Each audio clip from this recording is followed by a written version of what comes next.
اعوذ باللہ من الشیطان الرجیم بسم اللہ الرحمن الرحیم وبہ نستعین وهو خیر المعین۔ سلسلہ کلام ہمارا تفسیر سورہ مبارکہ بقرہ میں جاری تھا۔ ارشاد خداوندی ہے الف لام میم ذالک الکتاب لا ریب فیہ ھدی للمتقین، کہ وہ کتاب، وہ ذالکہ وہ کتاب لا ریب فیہ، اور لا ریب فیہ ہونے کے بعد ھدی للمتقین۔ عرض کیا تھا کہ لا ریب کا تعلق کس سے ہے؟ کتاب کے دو مدعا ہیں، ایک یہ ہے کہ میں خالق کائنات کا فعل ہوں، اور دوسرا ادعا یہ ہے کہ میں کتاب معجزہ بھی ہوں اور کتاب ہدایت بھی ہوں، اور اس عنوان سے جو بھی میرے دستورات پہ عمل کرے گا یقیناً سعادت اور نجات پہ پہنچ جائے گا۔ اور ان دونوں مطالب میں لا ریب فیہ کوئی شک نہیں ہے۔ ایک یہ بات تھی، یعنی یہ پہلے جو بیان ہو چکی ہے۔ مطلب سوم یہ ہے کہ ایک تو دعویٰ یہ تھا کہ میں کتاب خدا ہوں، اور دوسرا یہ کہ میں کتاب سعادت ہوں۔ مطلب سوم یہ ہے کہ اس میں بھی لا ریب فیہ، اور وہ کیا ہے کہ آقا جتنے قضایا میرے اندر موجود ہیں، اب وہ قضیہ حقیقیہ ہو، قضیہ خارجیہ ہو، قضیہ ذہنیہ ہو، قیاس استثنائی ہو، قیاس مساوات ہو، جتنے بھی قضایا میں نے ذکر کی ہیں، دنیا سے مربوط ہوں، آخرت سے مربوط ہوں، انسان کی نجات سے وابستہ ہوں، یا بشریت کے انحطاط کے لیے جو کچھ میں نے کہا ہے، ان تمام مطالب میں کیا ہے؟ لا ریب فیہ، یعنی ان میں کوئی ذرہ برابر جھول نہیں ہے۔ اگرچہ کہ انسان جب فطرت سے ہٹ جائے گا اور ان میں ریب و شک کا شکار ہو سکتا ہے، لیکن میرے مطالب کو بما ہوا مطالب اگر دیکھا جائے تو ان کے اندر کوئی ریب اور شک کی گنجائش نہیں۔ مثلا میں نے کیا کہا ہے؟ قیامت آئے گی، آئے گی یا نہیں آئے گی؟ یقیناً آئے گی۔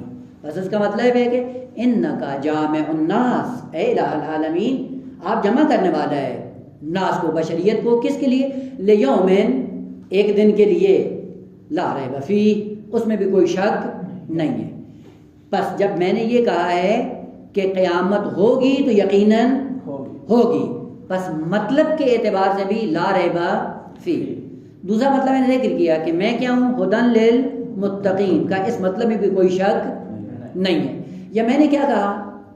وَلَقَدْ يَسَّرْنَا الْقُرْآنَ لِلذِّكْرِ فَهَلْ مِن مُدَّكِرٍ، کہ قرآن کیا ہے؟ آسان، یسر، آسانی کو کہتے ہیں۔ قرآن کیا کہہ رہے ہیں کہ میں کیا ہوں؟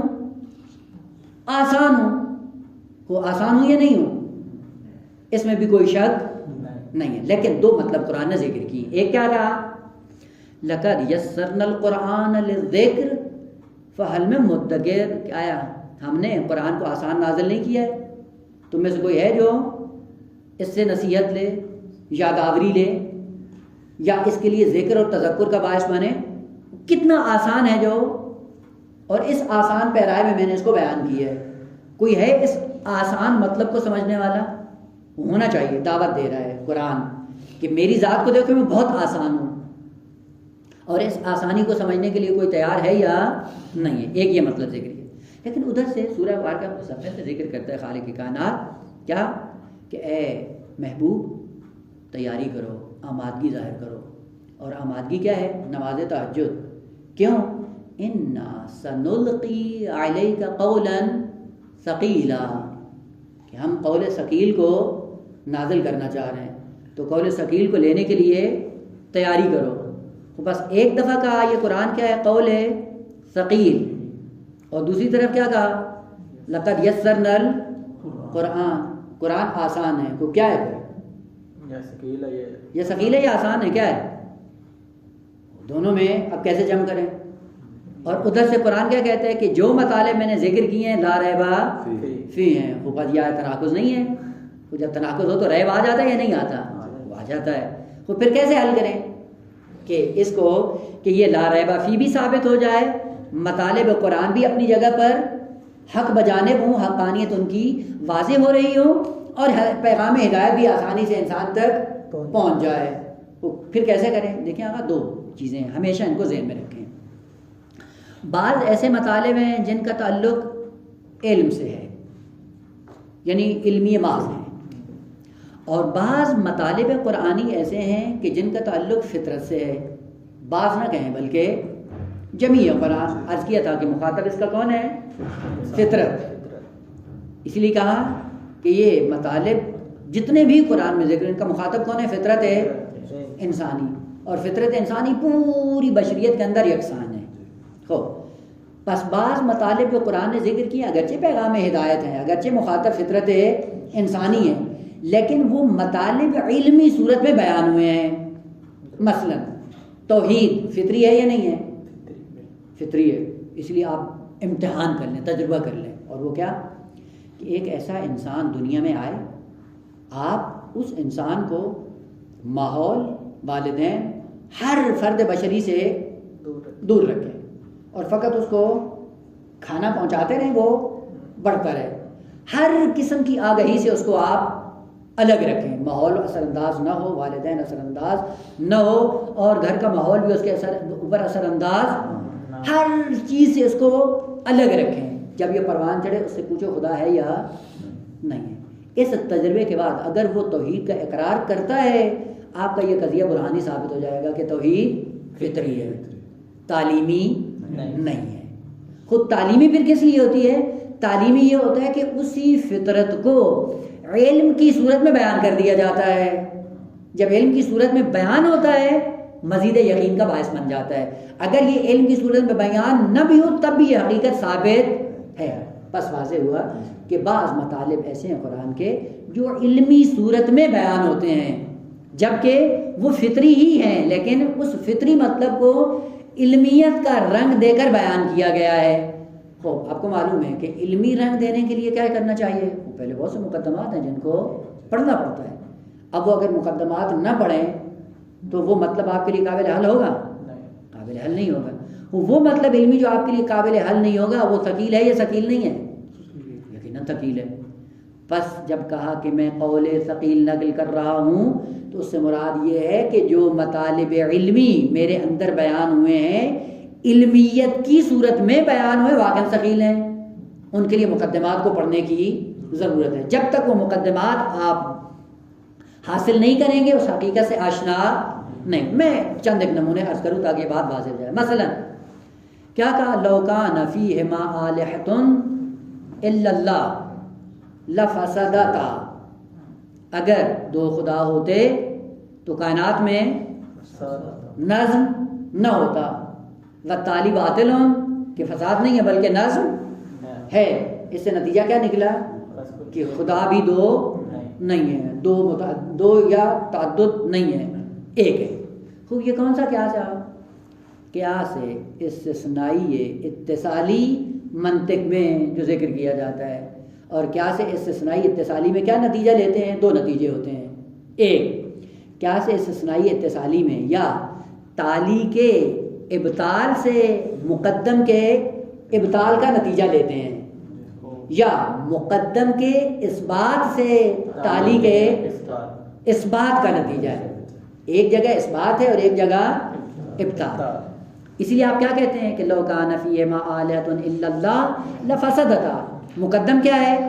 تعدد الہ. تالی کیا ہے؟ فساد. خوب اب یہ دو صورتیں ہیں. یا آپ تعدد الہ کو ثابت کریں گے، فساد خود بخود ثابت ہو جائے گا، یا فساد کی نفی کریں گے، تعدد الہ خود بخود ختم ہو جائے گا. یہ دو نتیجے لیتے ہیں آپ قیاس استثنائی اتصالی سے. پڑھیں گے انشاءاللہ منطق میں جا کے کیا کہ قیاس استثنائی اتصالی میں دو نتیجے قابل فرض ہوتے ہیں. یا مقدم کو ثابت کرتے ہیں، تالی ثابت ہو جاتی ہے، یا تالی کو باطل کرتے ہیں، مقدم خود بخود باطل ہو جاتا ہے. اس کو رٹنے کی ضرورت نہیں ہے بیٹا، خوب رٹنے کی ضرورت نہیں، سمجھنے کی ضرورت ہے. اور وہ کیا ہے؟ ایک فارمولہ ذہن میں رکھ لیں. اس فارمولے کو جب آپ نے ذہن میں بٹھا لیا پھر قیاس استثنائی اتصالی کو یاد رکھنے کی ضرورت نہیں، خود بخود ذہن میں بیٹھ جائے گا. اور وہ کیا ہے کہ مقدم اور تالی ان دونوں کا آپس میں رابطہ کیا ہوتا ہے؟ عام خاص کا. ایک عام ہوتا ہے اور ایک خاص. تالی ہمیشہ عام ہوتی ہے، مقدم ہمیشہ خاص ہوتا ہے. یہ ذہن یہ تھوڑا بہت رٹنے کی ضرورت ہے. لیکن عام و خاص کا قانون یہی ہوتا ہے اس بات و ابطال میں. جب اس بات و ابطال عام و خاص میں آئے تو اس کا قانون یہی ہے کیا کہ جب بھی آپ خاص کی نفی کرنا چاہ رہے ہوں تو عام کی نفی کر دیں. جب عام کی نفی ہو جائے گی خاص خود بخود. جب آپ نے کہا حیوان ہی نہیں ہے تو انسان بھی ہے. جب حیوانیت ہی نہیں ہے تو خاص خود بخود ختم ہو جائے گا یقیناً. لیکن خاص کے ختم ہونے سے عام ختم ہوتا ہے؟ قطعاً نہیں، یقینی نہیں ہے. آپ نے کہا انسان نہیں ہے اس کا مطلب حیوانیت بھی نہیں ہے؟ وہ تو ہے، ہو سکتی ہے. بعض افراد دیگر حیوانی کے ذریعے موجود ہو. بس قانون ہے عام و خاص کا اس بات و نفی میں کہ جب آپ نے خاص کو ثابت کرنا ہو یا خاص کو نفی کرنا ہو یا عام کو ثابت کرنا ہو یا خاص کو عام کو نفی کر، قانون کیا ہے عام؟ قانون یہ ہے کہ خاص کے اس بات سے عام خود بخود ثابت ہو جاتا ہے. جب آپ نے انسان کو ثابت کیا حیوانیت ضمن میں ہے یا نہیں ہے؟ قطعاً ہے. بس خاص جب ثابت کریں گے عام خود بخود ثابت. لیکن جب نفی میں ہوتا ہے تو عام کی نفی کریں تاکہ خاص خود بخود نفی. قانون یہی ہے عام و خاص کا اس بات و نفی میں. واضح ذہن میں آ گئی مطلب کہ عام کی نفی سے خاص کی نفی ہو جائے گی، برعکس نہیں. عام اور اس بات میں کیا ہے خاص کے اس بات سے عام خود بخود، لیکن عام کے اس بات سے خاص نہیں. یہ قانون ذہن میں آ گیا. اور یہ ہے کہ آسے استثنائی اتصالی میں تالی عام ہوتا ہے اور مقدم خاص ہوتا ہے. تمام شد. جب عام و خاص کا رابطہ تو پھر کیا ہوگا؟ آپ تالی کو باطل کریں گے وہ ہے عام، خاص خود بخود باطل ہو جائے گا. اور چونکہ مقدم ہے خاص پھر کیا کریں؟ خاص کو جب ثابت کریں گے عام خود بخود ثابت ہو جائے گا. واضح. بس اسی لیے جو ابطال اور اثبات کیا ہے وہ ابطال اور اثبات کی جگہ یہ عام و خاص کا رابطہ کر کے بیان کر دیتے تو یہ مطلب جلدی انسان کے ذہن میں آ جاتا. خوب یہ کس لیے ذکر کیا ہے کہ یہی توحید ہے جو آپ نے کیا سے استثنائی اتصالی کے سائے میں ثابت کی ہے.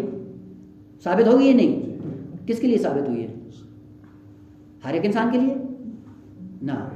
جو منطق پڑھا ہوا ہو، صرف و نحو پڑھا ہوا ہو اور اس کو مقدم و تالی کا پتہ ہو. بس یہ کیا ہے؟ لو کان فیہما آلیۃ. یہ ثقیل ہے. ثقیل کا مطلب کیا ہے؟ مطلب علمی. مطلب ثقیل کو سمجھنے کے لیے ان مقدمات کو طے کرنا ضروری ہے. اس لیے قرآن نے کہا کہ میرے بعد ایسے مطالب ہیں جو علمی ہے، برہانی ہے، اور وہ کیا ہے؟ ثقیل ہے. خوب علم ثقیل ہے. خوب علم کو آسان بنانے کے لیے ان تمام مقدمات کو پہلے مہیا کرو تاکہ یہ مطلب آپ کے لیے قابل حل ہو. اور دوسری طرف سے کہا وَلَقَدْ يَسَّرْنَا الْقُرْآنَ. قرآن بڑا آسان ہے. کیسے آسان ہے؟ کہ آپ کی فطرت کے مطابق ہے. کوئی بات قرآن کی کرو فطرت اس کو قبول کرتی ہے یا نہیں کرتی؟ جس کے لیے علم کی ضرورت نہیں. جس کے لیے علم کی ضرورت نہیں، چونکہ فطرت ایسی ہے کہ جب سب کو خدا نے دی ہوئی. بس دونوں مدعا اپنی جگہ پہ درست ہے کہ قرآن کیا کہتا ہے؟ لا ریب فیہ. کوئی ریب نہیں ہے. کس میں؟ جو مطالب میں نے ذکر کیے ہیں ان میں لا ریب فیہ. اب وہ مطالب فطری ہوں آسان ہیں، مطالب علمی ہوں ثقیل ہیں. اب ثقیل کا مطلب یہ نہیں ہے کہ ان کے میں اندر ریب کیا جاتا ہے نا. ثقیل مطلب کو حاصل کرنے کے لیے کیا چاہیے؟ خاص تیاری کی ضرورت ہے. وہ خاص تیاری کرو وہ شکل اس کا آپ کے لیے ختم ہو جائے گا. لیکن جب تک مقدمات آپ نے فراہم نہیں کیے ہیں وہ شکل اپنی جگہ پہ باقی ہے. خوب اگر یہ مطالب علمی صورت میں بیان ہوں تو پھر یہ پوری بشریت کے لیے کیسے پیغام ہدایت ہے؟ چونکہ ثقیل مطلب کیا ہے؟ مشکل ہے. وہ مشکل کس کے لیے ہوگا؟ وہ جس نے مقدمات طے نہیں کیے. تو پھر یہ لو کان فیہما آلیۃ الا اللہ لفسدتا، پھر یہ سب کے لیے ہے. یہ تو ثقیل ہے. یہ تو ابن سینا کو سمجھ آتی ہے، یہ ملا صدر کو سمجھ آتی ہے. ہم بیچاروں کے تو پلے نہیں پڑتا ہے. پھر یہ کیسے سب کے لیے؟ خدا نے کہا ہاں ثقیل مطلب ضرور ہیں لیکن ہم نے اسی ثقیل مطلب کو پھر تنزل دیا ہے. جیسے ہی اسی حقیقت کو ہم نے تنزل دیا سب کے لیے ہم فہم ہو گیا. اور وہ کیا تھا؟ تنزل. معنی کیا تھا نا پہلے؟ نزول کا معنی کیا تھا؟ قابل فہم ہونا. اور قابل فہم میں کیا ہوتا ہے کہ ایک مطلب جب تک اپنی سطح پر ہو اس سطح پر وہ ثقیل ہے. اس سطح پر کس کو سمجھ آئے گی؟ جو انسان حرکت کر کے اس سطح تک جائے گا اس کو سمجھ آ جائے گی. لیکن ادھر سے مقصود یہ ہے کہ اس مطلب کو سب کو سمجھانا ہے تو پھر کیا کریں گے کہ تم اپنی جگہ پہ رہو، ہم مطلب کو نیچے لے کے آتے ہیں، تنزل دیتے ہیں. پس جب مطالب علمی ہوں ثقیل، ان ثقیل مطالب کو کیا کرتے ہیں؟ تنزل دیتے ہیں. جب تنزل دیں گے تو وہ مطلب کیا آ جائے گا؟ نیچے. جب نیچے آئے گا سب کے لیے قابل فہم ہو جائے گا. کیسے نیچے لائیں؟ تو اس کا طریقہ یہ ہے کہ ہم علمی مطلب کو مقام علم، مقام عقل سے نیچے لاتے ہیں، اس کو تمثل دیتے ہیں، اور نیچے لانے کے بعد کیا کرتے ہیں؟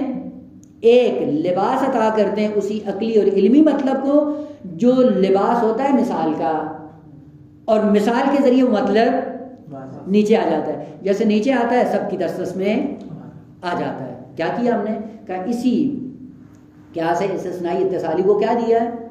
تنزل دیا. کس صورت میں؟ مثال کی صورت. اسی لیے خدا تعالیٰ کیا فرماتا ہے؟ تلک الامثال نضربها للناس، نہ للعقلاء، نہ فیلسوف، نہ متکلم. کیا کرتے ہیں؟ تلک الامثال، امثال کے ذریعے کیا کرتے ہیں؟ للناس، امثال للناس ہیں لوگوں کے لیے. لیکن یہ لوگوں کے لیے کیوں مثال بیان کرتے ہیں؟ کہ مثال کے ذریعے ایسا ایسا اس مطلب کو نیچے لاتے ہیں. جب نیچے لیے تو ناس کے دسترس میں دے دیا، پوری بشریت کی دسترس میں دے دیا. لیکن اس کے باوجود پھر کیا ہے؟ وما یعقلها الا العالمون. اس مثال پہ بھی توجہ کرنے کی ضرورت ہے. توجہ کرو گے تو سمجھ آ جائے گی، اور توجہ نہیں کرو گے تو سمجھ نہیں آئے گی. بس وہاں پہ یوں نہیں ہے کہ جیسے ہی ہم نے تنزل دیا ہے تو سب کے فوراً بالفعل سب کو سمجھ آ جائے گا. نہ، وما یعقلها، ان امثال کو بھی کوئی درک نہیں کرتا مگر الا العالمون. توجہ کرو تھوڑی بہت اس کی طرف. اور وہ توجہ کیا ہے؟ وہ یہی مطلب کہ استثنائی اتصالی صورت میں کیا بیان کیا؟ توحید کو ذکر کیا. توحید کے ساتھ کہا کہ اگر تعدد ہوتا تو فساد ہوتا، لیکن چونکہ فساد نہیں ہے پس تعدد بھی نہیں. خود اس کو مثال کے ذریعے بیان کیا. یعنی اسی قیاس استثنائی اتصالی کو مثال کے پیرائے میں بیان کیا. کیسے؟ انسان سے کہا کہ تصور کرو اگر ایک انسان ہو اور اس کے مولا ہوں کئی، دو یا دو سے، اور وہ کیا ہوں؟ متشاکسون. متشاکسون، شین کاف سین، شخص. شخص کا معنی ہوتا ہے بد اخلاق، بدتر، متغیر، منافی. اور یہ چند ہوں، دو ہوں، اور دونوں کیا ہوں؟ ایک دوسرے کے متضاد، متنافی. تو اس آپ کی حالت کیا ہوگی بھائی؟ ایک کہتا ہے کھڑا ہو جاؤ، دوسرا کیا کہتا ہے؟ بیٹھ جاؤ. ایک کہتا ہے حرکت کرو، دوسرا کہتا ہے ساکن رہو. چونکہ متشاکس کا معنی یہی ہے کہ ایک دوسرے کے الٹا چلیں گے، اور یہ ان دونوں کا عبد ہے. اس کی حالت کیا ہوگی؟ اس کی زندگی کیسی ہوگی؟ یہ سمجھ میں آتا ہے یا نہیں آتا ہے؟ یہ سمجھ میں آتا ہے. اور کس کو؟ جو فلسفہ پڑھا اس کو سمجھ آتی ہے، ہم جٹ کو بھی سمجھ آتی ہے یہ چیز. اور ایک عبد ہو جس کا ایک ہی مولا ہو، اور وہ مولا اس سے زیادہ اس پر مہربان ہو، اس کی زندگی کیسے ہوگی؟ اب سوال یہ، ایسا آپ بننا چاہتے ہو یا ویسا آپ بننا چاہتے ہو؟ فطرت کیا کہتی ہے؟ ایک مولا پسند ہے، کیونکہ زندگی اطمینان کی ہے، سکون کی، مجھ سے زیادہ مجھ پہ مہربان ہے. بس وہی مطلب ہے، مطلب چینج نہیں ہوا. لیکن وہاں پہ علمی صورت میں بیان ہوا، وہ ملا صاحب وہ سمجھ میں آتا ہے. اور یہاں مثال کے پیرائے میں اسی توحید کو بیان کیا ہے اس جٹ کے لیے، اس کو سمجھ میں آ گئی. اور کیا ہے؟ کہا خدا ایک ہونا چاہیے. اگر دو ہوئے تو زندگی مختلف ہو جائے گی. اسے کہتے ہیں کیا؟ تنزل. اسی علمی مطلب کو آپ نے کیا کیا ہے؟ تنزل دیا. تنزل کا مطلب سمجھ میں آ گیا نا؟ یعنی مطلب وہی ہے، مطلب میں کوئی تبدیلی نہیں آئے گی. مطلب کیا تھا؟ توحید بیان کرنا ہے. وہ توحید بیان کرنے کے دو بیان ہیں، ایک علمی بیان ہے اور ایک مثالی بیان ہے. علمی بیان علماء کو سمجھ میں آتا ہے، مثالی بیان عام فہم ہے سب کے لیے. اور یہی طریقہ ہے قرآن کا. بیٹا ہمیشہ جب تک تبلیغات پہ جائیں تو کیا کریں؟ حقیقت ایک رہے، بیان آپ کا چینج ہو جائے. اور ہم کیا کرتے ہیں؟ فلسفہ بیان کرتے ہیں، اور ہم جا کے مطالب چینج کرتے ہیں، حقیقت بگاڑ دیتے ہیں. قرآن کی رویہ یہ نہیں ہے. بس قرآن کیا درس دیتا ہے کہ مبلغ بنو. کیسے مبلغ بننا؟ کیا جیسے میں ہوں، میں کیا کرتا ہوں؟ حقیقت ایک ہے، لیکن حقیقت ایک کو دو بیان کے ذریعے بیان کیا ہے. علمی لوگ تھے ان کو علمی انداز میں بیان کر دیا ہے، جٹ تھے تو مثال کے ذریعے اس مطلب کو بیان کر دیا. بس بہترین صفت مبلغ کی کیا ہے؟ کہ جو حقائق کو نہیں بدلتا ہے، چہرے نہیں بدلتا ہے. تو ایک مسئلہ پوچھا جائے کہ حقیقت ثالثہ، شہادت ثالثہ ہے یا نہیں ہے؟ اب وہ دیکھتا ہے پہلے کہ یہ لوگ کیسے ہیں، پھر اسی کے لحاظ سے پینترے بدلتا ہے. پینترے نہیں بدلو، اٹل موقف آپ کا ایک ہی رہے. لیکن جب جٹوں کے اندر جاؤ تو عام مثالوں کے ذریعے مطلب کو بیان کرو. لیکن جب علماء میں بیٹھے ہو تو علمی پیرائے میں اسی مطلب کو مطلب چینج نہیں کرو, مطلب وہی رہے. اور یہی روش قرآنی ہے. بس جو روش قرآنی پہ عمل کرتا ہے اس کے لیے پہلے دین سلام علیکم. دین کیا ہوتا ہے؟ واضح ہوتا ہے. بس دین کی حقیقت نہیں بدلی جاتی بلکہ بیان بدلا جاتا ہے. بیان کس لیے بدلو؟ چونکہ آج میں مخاطب مختلف ہے. اس لیے پیغمبر اسلام نے کیا کیا؟ جب بھی دین کی حقیقت کو بیان کیا تو کیا کرتے تھے؟ مخاطب کو دیکھ کر بیان کرتے تھے. حقیقت وہی ہے لیکن بیان جدا جدا. اس لیے 3 درس ہوتے تھے قرآن کے. پیغمبر اسلام جب قرآن کی تفسیر بیان کرتے تھے تو 3 مخاطب ہوتے تھے اور بیان بھی پیغمبر اسلام کے 3 ہوتے تھے. ایک عموم اصحاب کے درمیان بیٹھ کر قرآن کی تفسیر بیان کرتے تھے تو اس کا انداز کچھ اور تھا. اور ایک کلاس ہوتی تھی خواص کے لیے, وہاں پہ انداز کیا ہوتا تھا؟ الگ. اور ایک فقط اہل بیت کے لیے ہوتا تھا, وہاں پہ بیان پھر اعلیٰ درجے میں تھا. اب وہ بیان خواص کو سمجھ میں نہیں آتا اور جو خواص کا بیان ہے وہ عوام کو سمجھ میں نہیں آتا. بس پیغمبر کی سیرت بھی یہی رہی ہے کہ حقیقت نہیں بدلی ہے بلکہ انداز بدلا ہے, بیان بدلا ہے. انداز اور بیان کو بدلنا اور حقیقت ایک رکھنا یہ روش قرآنی ہے. بس قرآن نے ایک دفعہ کیا کہا؟ میں ثقیل ہوں, اور دوسری دفعہ کیا کہا؟ میں آسان ہوں. آسان ہوں کس کے لیے؟ کہ جن کی فطرت صالح میں سب کے لیے آسان ہے. فطری مطالب ظرف کو مد نظر رکھ کر مظروف کو بیان کیا ہے. مظروف کو چینج نہیں کیا, مظروف ایک ہی ہے لیکن مظروف کو بیان کیسے کرنا یہ انداز ہے قرآن کا. اور یہی تبلیغ کا رکن رکین ہے مبلغین کے لیے کہ آقا آپ جب جائیں دین کی حقیقت سب سے پہلے آپ کے لیے معین ہونی چاہیے, واضح ہونی چاہیے. اب جیسے ہی مخاطب آئے گا ویسے اس کو بیان کرو. نمونہ دیگر اب یہ پہلے چونکہ عرض ہو چکا ہے, شاید آپ کے ذہن میں ہو, اور ہے واقعاً بہت خوبصورت ہے یہ قوانین, ادبی قوانین جو آپ پڑھتے ہیں.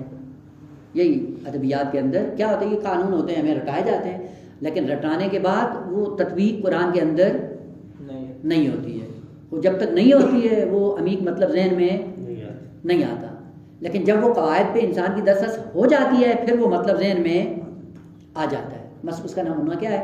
قرآن کی 2 تعبیریں ہیں. ایک من جاء بالحسنۃ فلہ عشر امثالھا, ایک یہ ہے. اور دوسری آیت ہے فَأَجَاءَهَا الْمَخَاضُ إِلَىٰ جِذْعِ النَّخْلَةِ. حضرت مریم سے کہا, وہ جب بیت المقدس میں تھی, وہاں سے زائمان کا وقت آیا ولادت کا, تو کہا آپ یہاں سے نکلیں. یہ جاء کیا ہے؟ 2 طرح سے متعدی ہوا ہے. ایک جگہ جاء بالحسنۃ اور دوسری دفعہ فعل ہے باب افعال کی صورت میں اجاء المخاض الی جذع النخلہ. معنی پہلے کر دوں, حیرت کی اس میں نگاہوں سے دیکھ رہے ہیں اور میں اپنے فہم کے مطابق بات کر رہا ہوں. فاجاءها, اجاء لے کر آیا, ہاں مریم کو. کون اجاءها؟ المخاض. المخاض کہتے ہیں درد ذہ کو, وہ درد جو ولادت کے وقت ماں تحمل کرتی ہے اس درد کو مخاض کہا جاتا ہے عربی میں. وہ مخاض لے کر آیا مریم کو کدھر؟ الی جذع النخلہ. جز کہتے ہیں سوکھا ہوا تنا, نخلہ ایک کھجور, چونکہ کیا ہے اس میں جمع ہے, اس میں جن سے جمی کا ہے, چونکہ اس کا مفرد کس کے ساتھ استعمال ہوتا ہے؟ تا کے ساتھ. بس یہ نخلہ تانیث نہیں ہے, تائے وحدت ہے. ایک تنا کھجور کا سوکھا ہوا زمین پہ پڑا ہوا تھا, اس کی طرف درد ذہ جناب مریم کو لے آیا, اس کا سہارا لیا. سہارا لینے کے بعد خداوند عالم نے کہا کہ اسی کے ذریعے کیا کرو, کیا کرو اس درخت کو, فَهُزِّي إِلَيْهِ بِجِذْعِ النَّخْلَةِ تُسَاقِطْ إِلَيْكَ رُطَبًا جَنِيًّا. اب یہ بات ہے, خود اس آیت کے اندر ولایت تکوینی کی صراحت کے ساتھ قرآن نے ذکر کیا ہے, لیکن ابھی محل باس نہیں ہے, بات سے نکل جائیں گے. وہ یہ 2 فعل کے استعمال ہوئے, ایک جگہ جاء بالحسنۃ اور ادھر کا اجاء المخاض. فرق ہے دونوں میں؟ فرق یہ بیٹا, اب یہ ادبی قانون ہے, وہ یہ ہے کہ جب بھی کسی حقیقت کو مباشرتاً انجام دینا ہو وہاں پہ جاء باب فعال کے ساتھ متعدی ہوتا ہے. کہاں؟ ایک مطلب کو مباشرت کا تو پتہ ہے نا, مستقیما. وضو میں مباشرت شرط ہے نا, وہ کیا معنی ہے؟ خود انجام، کسی کی مدد نہیں لینا ہے۔ اور جہاں پہ مباشرت شرط نہ ہو کسی کام کو انجام دینے کی، تو وہاں پہ کس کے ذریعے استعمال ہوتا ہے؟ با کے ذریعے، اس لیے اس کے اندر عمومیت ہوتی ہے، کوئی بھی انجام دے دے۔ اسی لیے قرآن نے کہا ذہب اللہ بنورہم، ذہب بے سے متعدی ہوا، اس کا معنی کیا ہے؟ جب بھی منافقین کوئی فساد برپا کرنا چاہتے تھے، ذہب اللہ بنورہم، خدا ان کی نورانیت کو ختم کر دیتا ہے۔ کون؟ خود ہو سکتا ہے، ملک ہو سکتا ہے، بارش ہو سکتی ہے، ہوا ہو سکتی ہے، جب بھی وہ فتنہ کی آگ روشن کرتے ہیں خدا اس کو بجھا دیتا ہے۔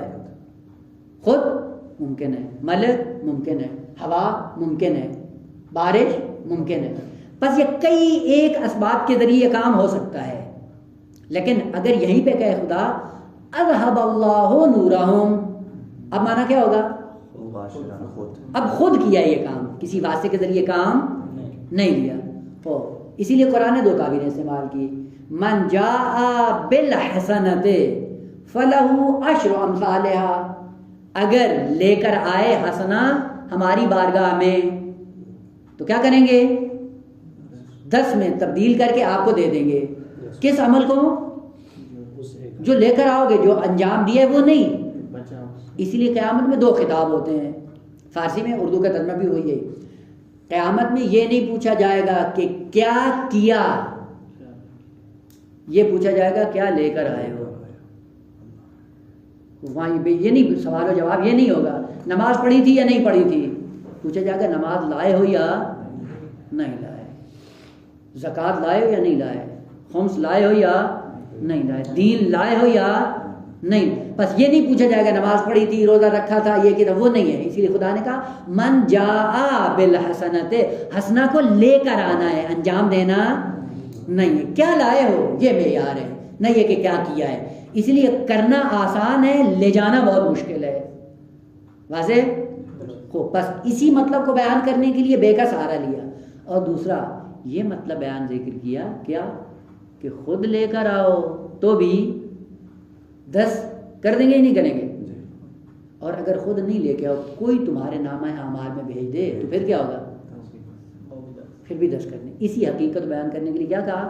من جاء بالحسنۃ، اور یہیں سے عقیدہ کیا ہے؟ آسانی سے آپ ثابت کرتے ہیں کیا کہ مرنے کے بعد یہاں سے کچھ بھیجا جا سکتا ہے یا نہیں؟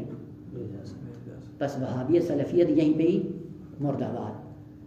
قرآن کو اتنی عربی آتی ہے خدا عالم کو، اور وہ نظریہ ضد قرآنی ہے کہ مرنے والا مر گیا، اب تم فاتحہ پڑھنے کی کیا ضرورت ہے؟ اور بدبخت اگر اتنا ہی تھا تو کیا کرتا؟ خدا تعبیروں کو بدل دیتا۔ خدا کیا کہتا؟ من اجاء الحسنۃ فلہ عشر امثالھا، خود لے کر آؤ گے تو 10 کروں گا مباشرت، اور اگر کوئی پیچھے گیا تو اس کی کوئی حیثیت نہیں ہے۔ اور اسی لیے قرآن میں بعد میں کیا؟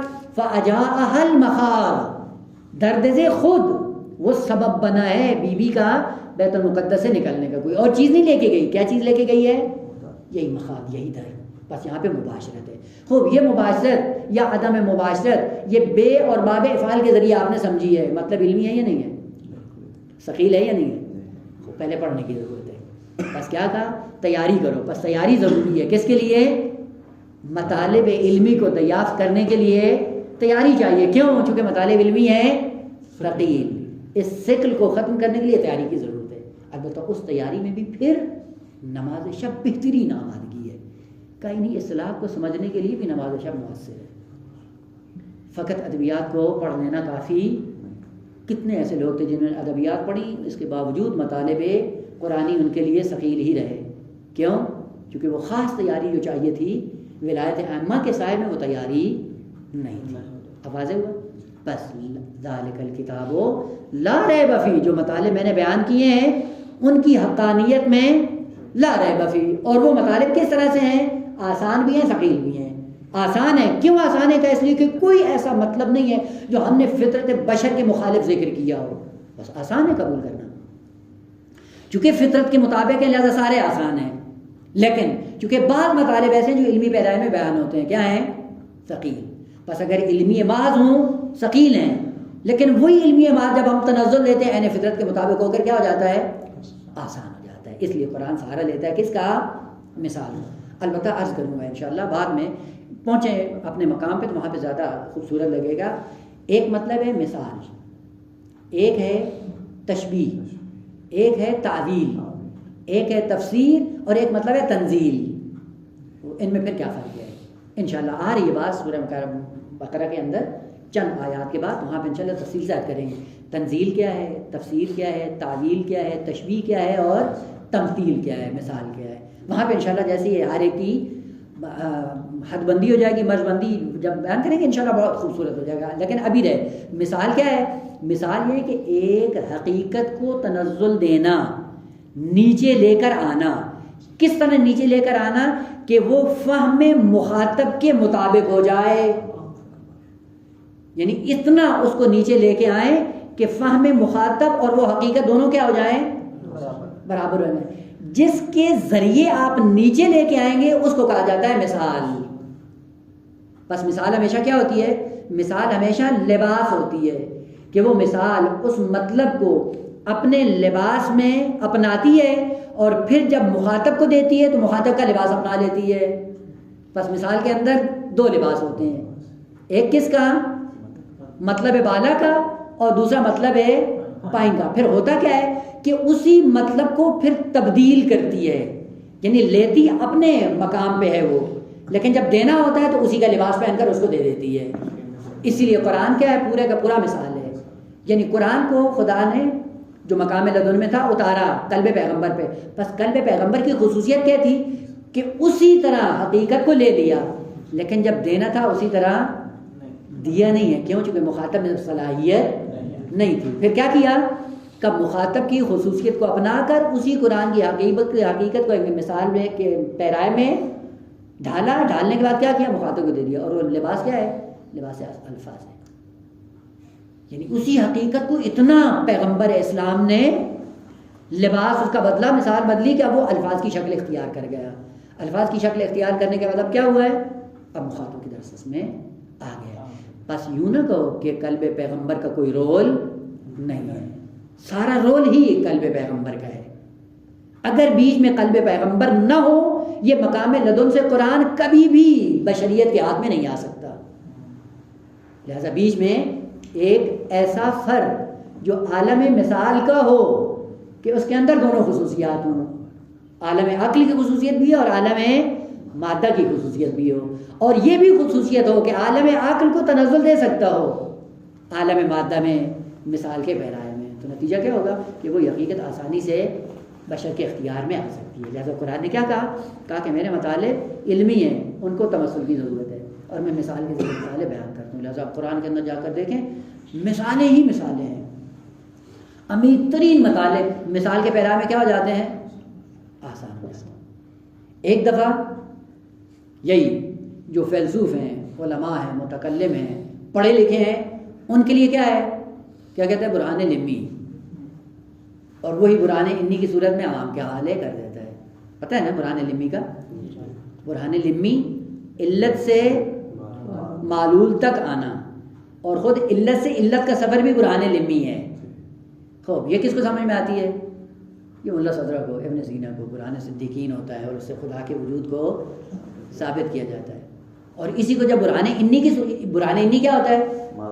معلول سے علت کی طرف جانا. اور یہ آسانی سے خدا نے مثال کے ذریعے سمجھا دیا. خدا ہے یا نہیں ہے؟ فوراً افلا ينظرون الى الابل كيف خلقت والى السماء كيف رفعت والى الارض كيف. یہ کیا ہے؟ مثال. مثال کے پیرائے میں بیان کیا کیا ہے کہ خدا ہے. بس حقیقت نہیں بدلی ہے، بیان بدلا ہے. اور جب بیان بدلتا ہے حقیقت خود بخود انسان کے لیے ثابت ہو جاتی ہے. بس قرآن کی روی یہ. البتہ نمونے اعلیٰ ماشاء اللہ ہے، ابھی صدد میں نہیں، مطلب واضح ہو گیا ہے کہ ذالک الکتاب لا ریب فیہ. میرے مطالب جو میں نے بیان کیے ہیں ان مطالب کی حقانیت میں لا ریب فیہ. اب دوسرا مطلب کیا ہے؟ ہدی للمتقین. اس مطلب کو پہلے عرض کیا تھا لیکن ابھی ذہن میں آ جائے وہ یہ تھا. دیکھیں بیٹا اس کو تھوڑا سا سمجھنے کی ضرورت ہے اور یہی آپ کی گہرائی ہے. اور یہاں پہ اگر آپ لوگ پہنچ گئے اس کے بعد دیکھیں قرآن کی لذت آپ کے لیے کتنا عیاں ہو جائے گی. اور وہ یہ عرض کیا تھا کہ مطالب قرآنی کیا ہیں؟ بصورت علت و معلوم، بصورت برہان ذکر میں. عرض کیا تھا نا سورہ حمد میں کہ الحمد للہ رب العالمین. الحمد کیوں؟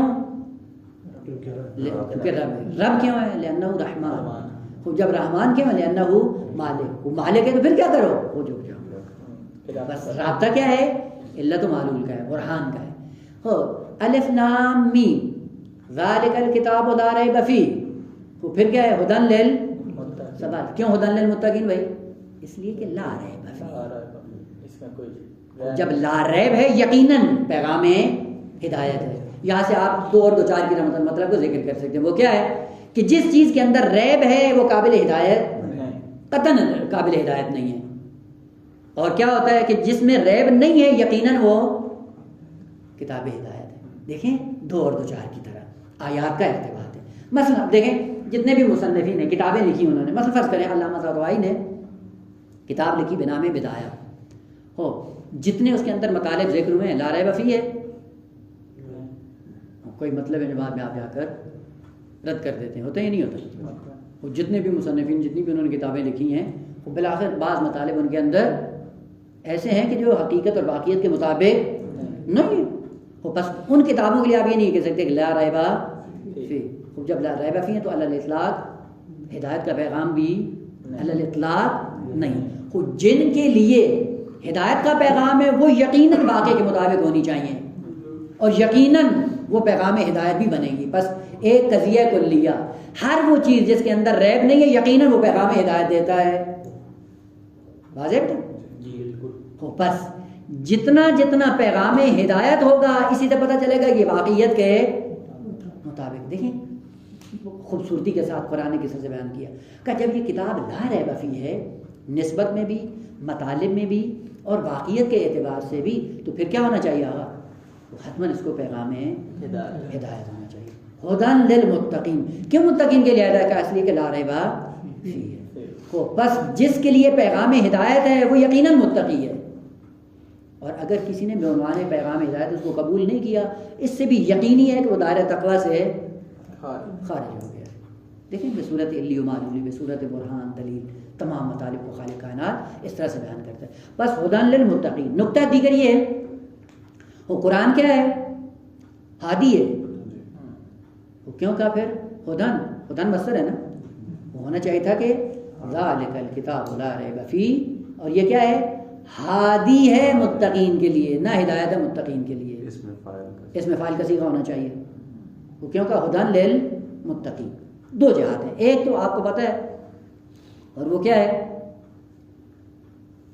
کہ اس میں معذرت کے ساتھ مصدر جب استعمال ہوتا ہے تو کس معنی میں ہوتا ہے؟ دو معنی میں سے ایک معنی میں ہوتا ہے. یا اس میں فاعل کی صورت میں ہوگا یا اس میں مفعول کی صورت میں ہوگا. بس مصدر آپ کی ادبیات میں صرف و نحو کے اندر اس کے استعمال دو طرح سے ہیں.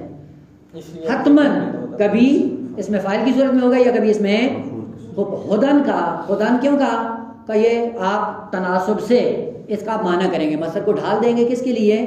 یا اس میں فاعل کے معنی میں یا اس میں مفعول کے معنی میں. بس جب ہدن للمتقین کا تو اس کا معنی کیا ہے؟ یعنی متقین کے لیے ہادی ہے، اس میں فاعل کی صورت میں. یہ ادبیات کا قانون ہے کہ جس کے سائے میں ہدن کو ذکر کرنا اس سے مراد اس میں فاعل ہے نا. یہ قوانین ادبی ہیں اور یہی قانون ادبی ہی یہاں پہ کار فرما ہے. اور دوسرا قانون عقلی ہے، اور وہ کیا ہے؟ قانون ہے فلسفی اور عقلی کہ کبھی بھی فاقد شے معطی شے نہیں ہوتی. مثلا آپ کسی کو 2-4 ٹکے دینا چاہ رہے ہیں، جیب میں ہاتھ ڈالا کچھ بھی نہیں تھا، دے دیں گے. بس فاقد شے کبھی معطی شے نہیں ہوتی. یہ قانون ہے عقلی، فلسفی، عقلی، فطری، عقلائی.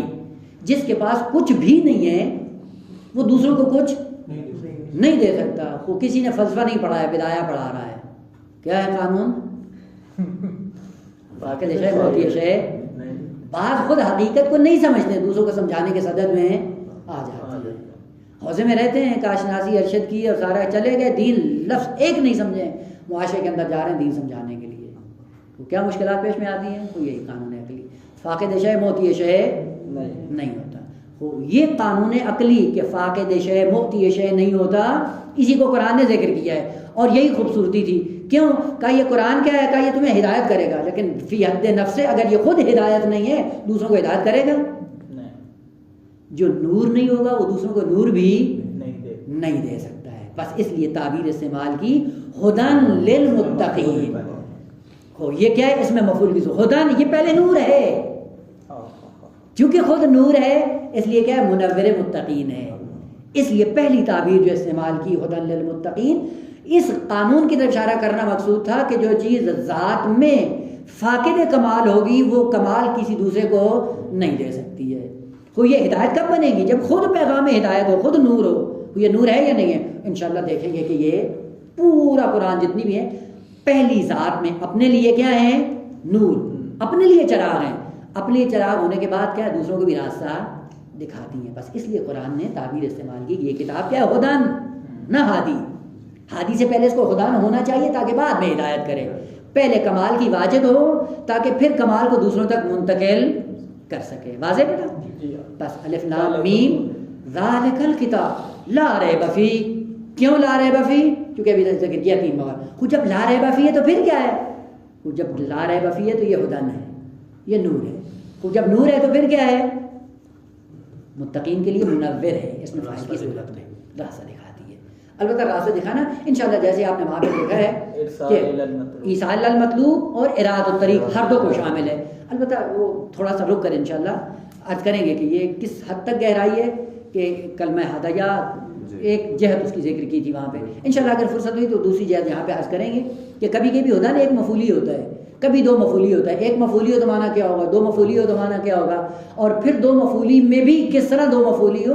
یہ ساری خصوصیات آتی ہیں. انشاءاللہ جیسے جیسے وہاں پہ پہنچیں گے عرض کریں گے. بس ذالک الکتاب لا ریب فیہ، چونکہ لا ریب فیہ اسی لیے کیا ہے؟ ہدن للمتقین. اور ہدن کیوں کہا؟ اس لیے کہ ذات میں جو نور نہیں ہے وہ دوسروں کو نور نہیں دے سکتی. جو ذات میں کمال نہیں وہ اپنے کمال کو دوسروں تک منتقل نہیں کر سکتی. آخری مطلب یہاں پہ البتہ بات جاری ہے اور کیا ہے کہ یہ پہلے عرض کیا تھا ہدن للمتقین. عرض کیا تھا کہ ایک دفعہ کیا کہا کہ میں ہدن للناس، اور دوسری دفعہ کیا کہ ہدن للمتقین. دونوں مطلب میں آپس میں تحافظ ہے نا.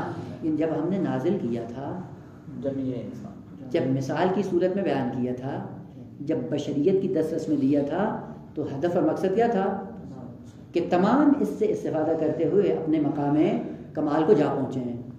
لیکن سب قبول نہیں کرنے والے. کون قبول کرتے ہیں؟ یہیں سے عرض کیا تھا کہ تقویٰ کیا ہے؟ صلاحیت. تقویٰ ہے استعداد، تقویٰ ہے ظرفیت.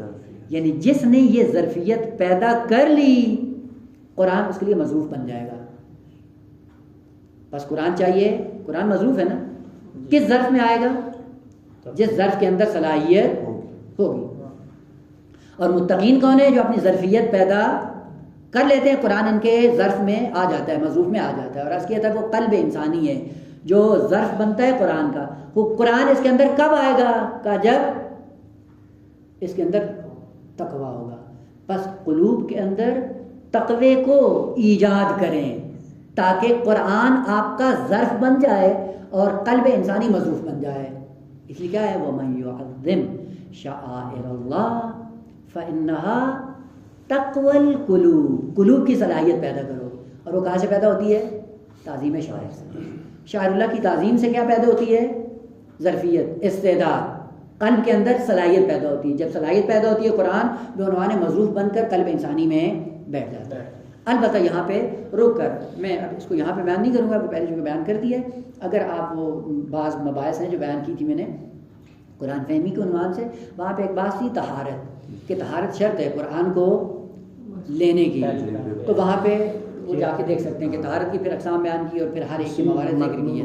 جی وہاں پہ انشاءاللہ اگر جائیں تو وہاں سے جا کے لے سکتے ہیں. لیکن مطلب دیگر جو یہاں پہ ذکر کرنا ہے وہ یہ ہے. سوال آیا تقویٰ یا متقین مقامات کا نام ہے یا نہ کسی اور چیز کا نام ہے؟ مقامات میں کیا ہے؟ مثلا انسان جب حرکت کرے گا نا کمال کی طرف تو ایک ایک کمال کو جب طے کرتا جائے گا، اس کمال کو طے کرنا سبب بنتا ہے دوسرے کمال تک پہنچنے کا. اور یہ رابطہ زنجیر وار مرتبط ہے اور کہاں تک لے جائے گا؟ خدا تک. اور بیچ میں اگر آپ نے ایک کڑی توڑ دی تو رابطہ انسان کا ٹوٹ جائے گا. یہی جو زنجیر وار کمالات بیان ہوئے انسان کے لیے، البتہ یہ خوبصورت بات ہے قرآن کی. اگر کبھی توفیق ہو تو اس عنوان سے آپ اس کو دیکھ سکتے ہیں کہ کمالات انسانی کے جو مراتب ہیں کیسے قرآن نے ذکر کیے ہیں. مثلا پہلی منزل کا نام ہے اسلام. بس اسلام ہے ایک مقام جہاں تک جانا ہے. اب وہاں تک جانے کے لیے شرائط ہیں قرآنی، وہ آپ کو معلوم ہونی چاہیے. دوسرا مقام ہے ایمان، اس کو پیدا کرنا ہے. تیسرا بعض لوگوں نے ذکر کیا ہے تقوی. نہ، یہ تقوی مقام نہیں ہے، ابھی عرض کریں گے قرآن کے سائے میں. اور تیسرا مقام ہے صبر. چوتھا مقام ہے احسان. پانچواں مقام کیا ہے؟ ابرار.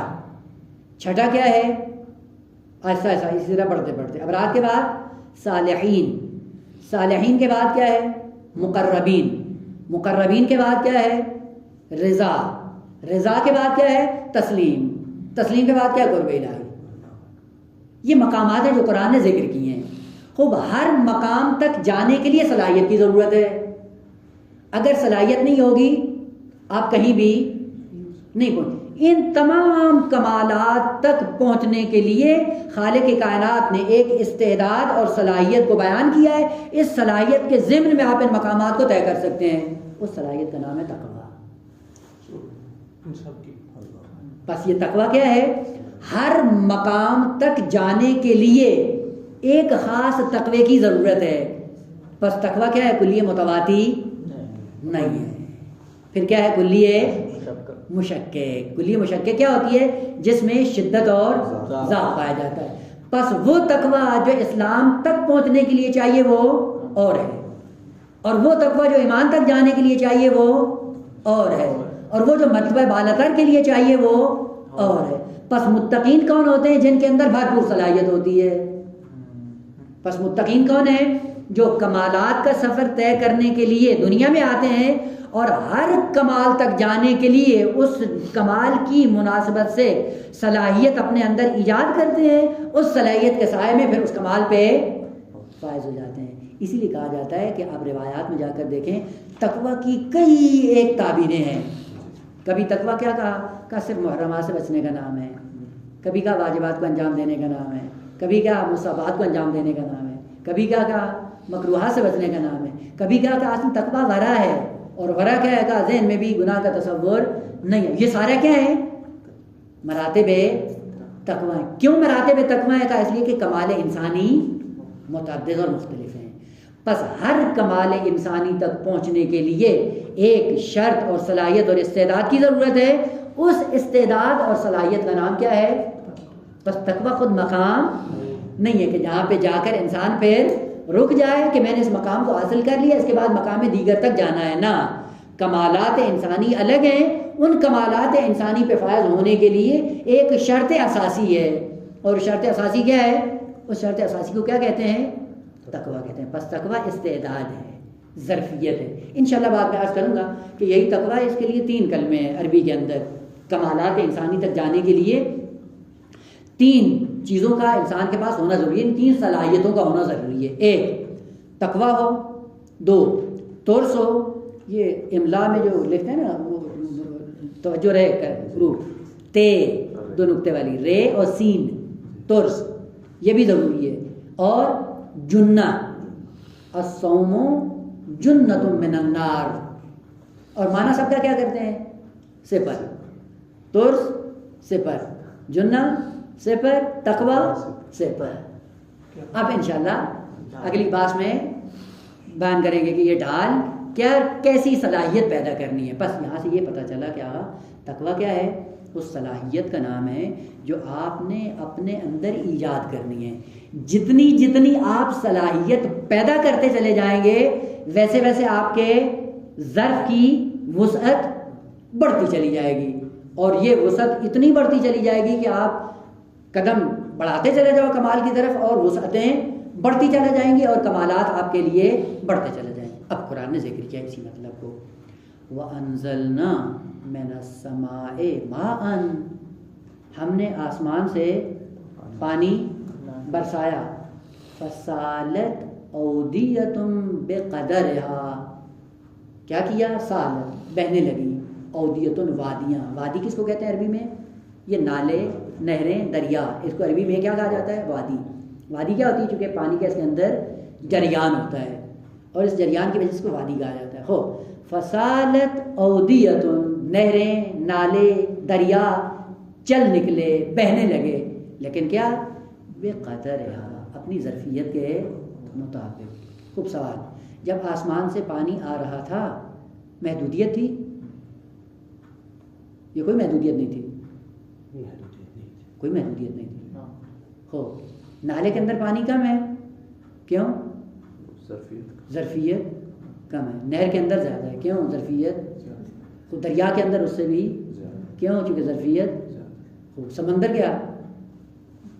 بس جب آ رہا تھا سب کے لیے تھا، یہ کم کیوں ہو گیا؟ جیسے جیسا ظرف تھا ویسے کم ہو. دیکھیں یہی عقلی مطلب کا، جتنی استعداد بڑھاؤ گے ظرفیت ویسے مظروف بڑھتا جائے گا. اسی مطلب کو کیا کیا خداوند عالم نے؟ تنزل دیا مثال کی صورت میں. مثال کیا دی؟ کہ بارش کو نہیں دیکھتے ہو، بارش جب آتی ہے سب کے لیے ہے، لیکن جب وادیاں پانی کو لیتی ہیں تو اپنی اپنی ظرفیت کے مطابق لے لیتی ہیں. البتہ افراد مختلف ہیں. بعض ہیں جنہوں نے اپنا ظرف پاک و پاکیزہ بارش کے نیچے رکھا ہوتا ہے، تو جب آسمان سے بارش ہو رہی تو وہ کیا ہوتی ہے؟ پاک و جب ظرف پاک ہوتا ہے تو پانی کیا ہوگا؟ پاک و صاف ہوگا. لیکن ایک شخص جس نے ظرف آلودہ رکھا ہے بارش کے نیچے، کیا ہوگا؟ پانی کیا ہو جائے گا؟ آلودہ ہو جائے گا. بس اس کا مطلب ہے کہ جب آ رہا تھا اس میں کوئی مشکل نہیں تھی. وہ مشکل کہاں سے وجود میں آئی؟ کہ تمہارے ظرف سے وجود میں آئی. جیسا ظرف رکھا آپ نے کیا کیا؟ مظروف کو بھی ویسے. اب سمجھ میں آتی ہے قرآن کی آیات کیا ہے؟ وَنُنَزِّلُ مِنَ الْقُرْآنِ مَا هُوَ شِفَاءٌ وَرَحْمَةٌ لِلْمُؤْمِنِينَ، کہ ہم نازل کرتے ہیں قرآن کو، لیکن یہ قرآن جب آتا ہے مومنین کے دلوں میں تو کیا بن جاتا ہے؟ شفا اور رحمت. بلا یزید الظالمین الا خسارہ. اور جب ظالمین کے ظرف میں یہی قرآن آتا ہے تو کیا بن جاتا ہے؟ خسارت. جب نازل ہو رہا تھا تو یہ خسارت تھا نہ، جب نازل ہو رہا تھا تو کیا تھا؟ شفا اور رحمت ہی تھی. تو ایک نے ظرف پاکیزہ رکھا، اس نے لے لیا، شفا اور رحمت ہی رہا.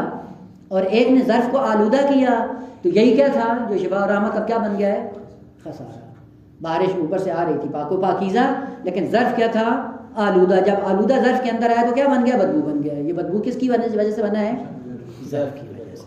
بس ظرف کو پاکیزہ رکھو تاکہ وہ مظروف آلودہ نہ ہونے پائے. اور دو، بعض لوگ کہتے ہیں جی قرآن تو شفا اور رحمت ہے، قرآن تو ہدایت ہے، تو پھر ہم کیوں ہدایت نہیں پاتے ہیں؟ ہمیں کیوں چیز میسر نہیں آتی ہے؟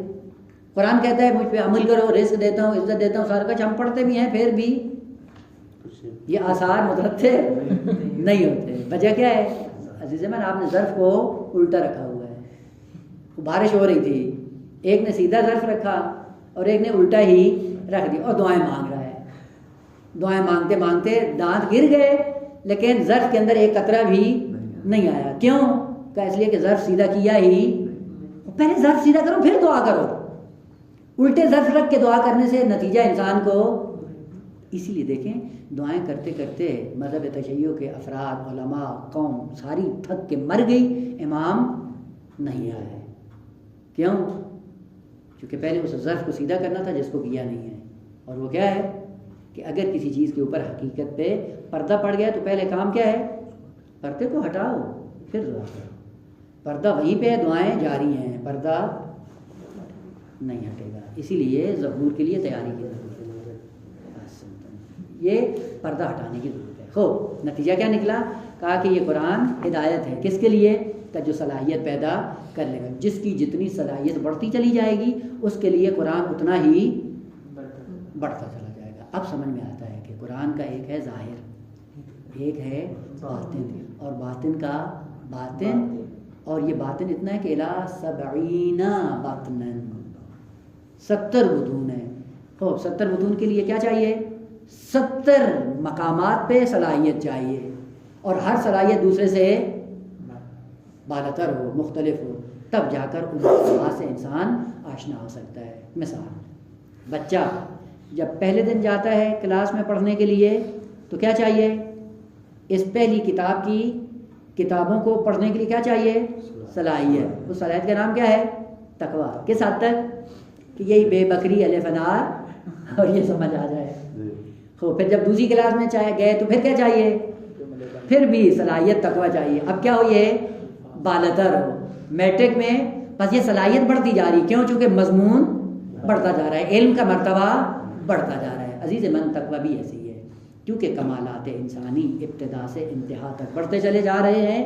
اسی لیے ہر مقام اور کمال کے لیے ایک خاص تقویٰ بھی بڑھتا چلا جائے گا. یہیں سے پتہ چلا کہ تقویٰ خود مقام بلکہ مقامات کو حاصل کرنے کے لیے ایک صلاحیت اور استعداد ہے، جس استعداد کے سائے میں وہ مقام آپ کو مل جائے گا. پھر ہر مقام کو حاصل کرنے کے لیے خاص جہت کا تقویٰ چاہیے. علم کو حاصل کرنے کے لیے خاص تقوی کی ضرورت ہے. احسان تک جانے کے لیے خاص تقوی کی ضرورت ہے. رزق پانے کے لیے خاص تقوی کی ضرورت ہے. زیارت خاص تقوی کی ضرورت ہے. اب یہاں سے پتہ چلتا ہے من زارہا عارفا بحقہا فلاح الجنہ فلاں فلاں فلاں. یعنی جیسا آپ کا کمال ہے اس کمال کی نسبت آپ کے اندر تقویٰ ہونا چاہیے. اور یہ تقویٰ جب بڑھتا چلا جائے گا ویسے ویسے کمالات انسان کو ملتے چلے جائیں گے. سلسلہ کلام جاری کہ انشاءاللہ بعد میں بیان کریں گے. الحمدللہ.